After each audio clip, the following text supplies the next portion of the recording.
Bet horse racing on DRF Bets. We'll match your first deposit of $200. Get free expert picks and past performances, plus weekly cash back. All from Daily Racing Form, the most trusted name in horse racing. Dan Illman, Mike Beer, race number 8 at Keeneland on Breeders' Cup Friday is the Grade 1 Breeders' Cup Juvenile Fillies turf. $1 million is the purse. We're going a flat mile on the green. Let's take a look at this full field of international runners, horses coming from all over for the Breeders' Cup Juvenile Fillies turf. 14 in the body of the race. The 15 and 16 are also eligibles. The question, since we won't have a time-form U.S. pace projector, Mike, is where's the speed coming from? I have a feeling that Delight, the number 9, is going to show speed, much as she did in the Jessamine. I think that Jaguera, the 13, is going to show some lick from the outside post. I wonder what Spirit Gal, the 7, is going to do, coming in from Europe, because she looks very handy. Yeah, she does look pretty fast. I won't be surprised if she comes out of there running. I sort of landed on the same 3 horses you did, though, Dan, as far as, who's going to be forward in this race. I think it'll be one of those 3. And maybe just because Jaguera has such a tough outside post, maybe they just got to come out of there running for position. The 10 Meditate looks like one of the ones to beat coming in from Europe for trainer Aidan O'Brien. That one beat the number 1 Comanche Country in Comanche Country's second lifetime start, a Group 3 in Ireland. Since then, Comanche Country shipped to North America, switched to trainer Phil D'Amato's shed roll, and has gone a perfect 3 for 3. Let's watch Comanche Country's most recent victory. This is the Grade 3 Surfer Girl at Santa Anita going a mile. I thought she's had a really nice trip saving ground. She gets out at the right time. She runs down the leaders. She draws inside with tactical speed again. Yeah, I mean, and she's gotten really good trips in all 3 of those wins in California since she arrived here, Dan. Listen, I feel like this is a pretty significant step up in class for her, but she's run fairly well in all 3 of those starts, and she's got a great post on the inside. The number 2 is Cairo Consort. She had a mini 2-race win streak snapped in her first route appearance, the 1-turn Grade 1 Natalma over the E.P. Taylor turf course at Woodbine. It was a race where she was the favorite. Some horses had trouble in behind, while the winner last call at a big price stayed on the outside. Did you think Cairo Consort was badly compromised?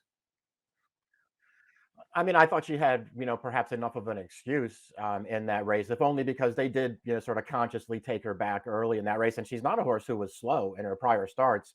And then she just sort of got behind horses while the winner, got the jump on her in there. I thought she got maybe clear with time to make up the ground that she needed to make up, Dan, and she just couldn't quite get there. But overall, I thought her performance was fine. The Natalma winner is up next, the number 3 Last Call. She came into the Natalma as a maiden. She was dismissed at 21-1. I thought she had done some slowly some good things in her first 2 starts. She seems like a very difficult horse to ride, sometimes off slow, sometimes pulling very hard in her races. And she pulled hard in the early portion of the Natalma, but as they turn into the stretch, she is on the outside here with a clear run, while horses like Cairo Consort, who ran second, Laurie, who ran third, ran in behind horses. That being said, Last Call stayed about her business. This is by far the best we've seen from her. Yeah, I like how she digs in here at the end, because as you can see there, right to her outside, Cairo Consort did get clear, and it feels like she has time if she's going to close this horse down, and she just doesn't really make it even that close, Dan. I like the way that this horse dug in to keep clear to the end. It was clearly a step in the right direction. Frankie Dettori now takes the mount for trainer Kevin Attard. The number 4 is Free Look. This was a maiden winner, second time out at Saratoga, going 2 turns. Ran her in the Miss Grillo last time out over yielding ground, and maybe the ground was enough of an excuse because she prompted Pleasant Passage, the winner, from the outside. She made a run at her on the second turn. They kind of were shoulder to shoulder in the stretch, and she was rebuffed. Yeah, I mean, she was always in position to win that race, Dan. The pace wasn't fast. Maybe the yielding ground is the excuse that you want to give her. But man, she was right there with every chance to win, and she could not get by Pleasant Passage through the stretch. Her first 2 starts were both, good performances for sure. She had a pretty solid pace when she broke her maiden two starts back, but she also finished very strongly. Speaking of Pleasant Passage, speaking of the Miss Grillo, let's watch that race over yielding ground. Second lifetime start for Pleasant Passage. She went right to the front in this race. They ran 1-2 all the way around the track. You normally don't think of Shug McGahee as a guy that's got early 2-year-olds. Pleasant Passage came from off the pace to win her debut. She won from on the lead here, and she looks like a contender in this spot at a pretty decent price.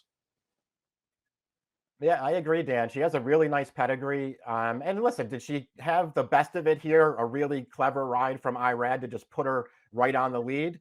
Yeah, she did. But Free Look was right there with her the entire way. And this horse never let that horse get by her. Her debut, I thought, was also probably better than it looks. Down on the inside, in tight all through the stretch, but coming through really gamely to prevail.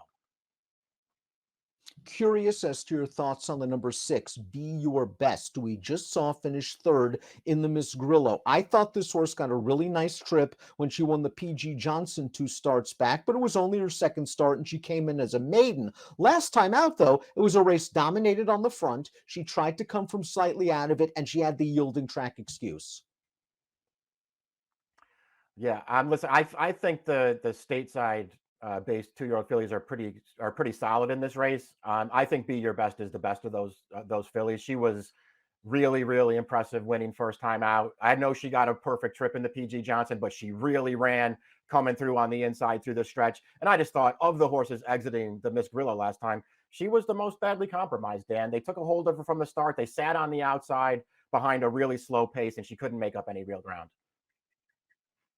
Spirit Gal, the number 7, is a fascinating entrant. She won a maiden 2 starts back, going 3/4 of a mile in Ireland, and then a very interesting prep last time out. They stretched her out to 7/8 over a synthetic track. She looked very good winning in the manner of a North American style 2-year-old. She showed good speed from the start. She changed leads on cue. She never gave anyone a chance in that race, and the runner-up came back to win a Group 3 on turf in Ireland. She has speed. She's going to have to do it on turf going a distance of ground, but I think there's some promise here. I really was taken by that last race.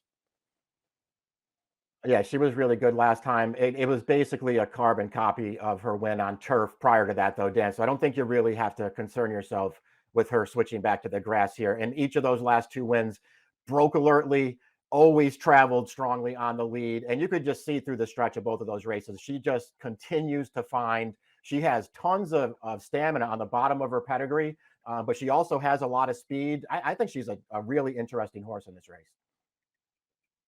Manny Franco takes them out on the 8, Manhattan Jungle, and I wonder if she's just a little bit exposed. After 7 lifetime starts, she was an okay 4th in the Prix Morny over firm ground going 3/4 of a mile. Last time out in the Prix Eclipse, she faced a pretty decent winner, a horse that would come back to run second in a Group 2 in France, but now she's going to have to stretch out for the first time. I wonder how much improvement is left in the tank after 7 starts.